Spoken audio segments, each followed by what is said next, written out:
کشمیر کے اندر ایسا قانون موجود ہے کہ کوئی غیر ریاستی باشندہ یہاں زمین نہیں خرید سکتا۔ اسٹیٹ سبجیکٹ کا ہونا ضروری ہے۔ اسٹیٹ سبجیکٹ اس شخص کو ملتا ہے جو نسل در نسل وہاں کا باشندہ ہو یا کوئی عورت وہاں کے شہری سے شادی کرے۔ آئیے مزید جانتے ہیں قول حیات حریت رہنما کی زبانیں۔ بسم اللہ الرحمن الرحیم۔ آج بات کروں گی میں اسٹیٹ سبجیکٹ کے بارے میں اور 1974 کے اس ایکٹ کے بارے میں جہاں پہ اکثر کشمیر کے اندر یہ ایشو جو ہے وہ زیر بحث رہتا ہے۔ سب سے پہلے میں بات کروں گی اسٹیٹ سبجیکٹ کے بارے میں۔ بہت سارے لوگ جو ہیں وہ اس کے بارے میں نہیں جانتے۔ آزاد کشمیر کے اندر ایک ایسا قانون ہے کہ وہاں پہ کوئی بھی غیر ریاستی جو شخص ہے وہاں پہ وہ زمین نہیں خرید سکتا، اور جب تک کہ اس کے پاس اسٹیٹ سبجیکٹ نہیں ہوگا وہ وہاں کا باشندہ نہیں کہلاتا۔ اور اسٹیٹ سبجیکٹ صرف انہی کو ملتا ہے جو وہاں پہ نسل در نسل وہاں پہ رہ رہے ہیں، یا وہاں جہاں پہ ان کی پیدائش ہوتی ہے، یا یہاں سے جو خواتین جو ہیں وہ شادی کر کے جاتی ہیں انہیں یہ اسٹیٹ سبجیکٹ دیا جاتا ہے۔ اس کا مطلب یہ ہے کہ کوئی بھی غیر ریاستی جو شخص ہے وہاں پہ وہ زمین نہیں خرید سکتا، وہاں پہ کاروبار نہیں کر سکتا۔ اور جب 1846 سے لے کے 1947 تک جو ہے وہ ڈوگرا راج وہاں پہ رہا، تو آخری جو ڈوگرا تھا جس کا نام ہری سنگھ تھا، اس نے یہ 1927 کو اسٹیٹ سبجیکٹ لگایا، کیونکہ اس وقت تو شاید وہ جانتا بھی نہیں تھا کہ ایک ملک جو ہے وہ وجود میں آئے گا، پاکستان جس کا نام ہوگا، اور یہ میری جو ایک ریاست ہے وہ ایک ڈسٹریبیوٹڈ ہو جائے گی، اور اس کا ایشو جو ہے وہ یونائٹڈ نیشن تک چلا جائے گا۔ اور آج آپ دیکھ لیں کہ آزاد کشمیر کے اندر یہ ابھی تک ویسا کا ویسا ہے اسٹیٹ سبجیکٹ، کوئی بھی غیر ریاستی شخص جو ہے وہاں پہ زمین نہیں خرید سکتا۔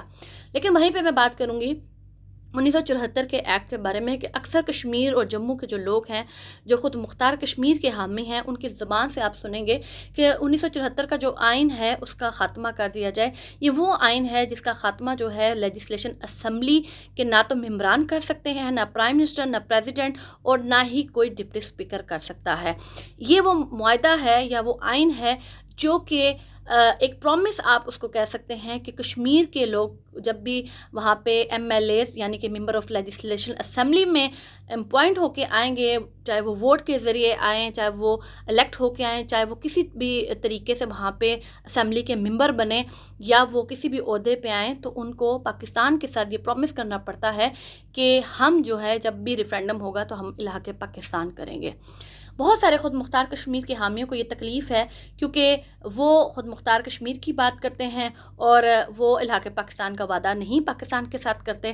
لیکن ان کا ایک لیڈر جو مقبول بٹ شہید جس کو ہم لوگ کہتے ہیں، انہوں نے 1975 میں اسی آئین کے اوپر دستخط کر کے یہاں پہ جو ہے وہ ایک سیٹ لڑی تھی، جو کہ وہ ہار بھی گئے تھے۔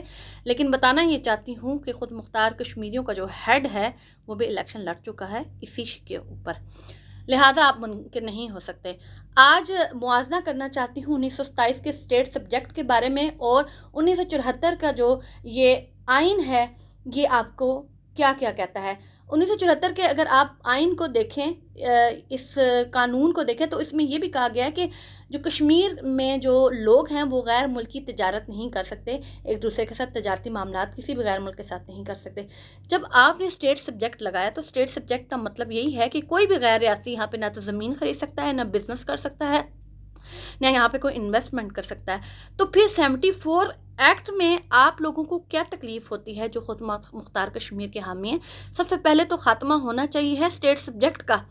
یہاں پہ غیر ملکی لوگ بے شک مت آئیں، لیکن پاکستان کے جو امیر نامی گرامی لوگ ہیں ان کو انویسٹمنٹ کرنے کا پورا حق ہونا چاہیے۔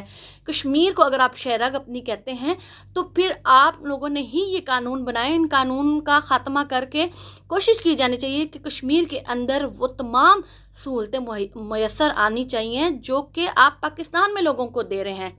یہ نہیں ہے کہ یہاں پہ کوئی دودھ کی نہریں بہہ رہی ہیں، لیکن کشمیر کے اندر بہت زیادہ جو ہے وہ ایشوز ہیں، کیونکہ وہ پہاڑی علاقے ہیں۔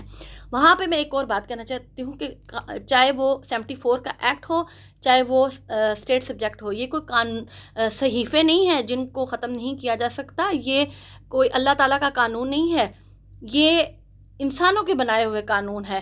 تو ان کو ختم کر دینے سے اگر لوگوں کے مسائل حل ہوتے ہیں اور کشمیر کے اندر گلگت بلتستان کے اندر جو ہے وہ اچھی پروگریس ہوتی ہے، تو ان قانون کو ختم کرنا میں کوئی حرج نہیں ہے۔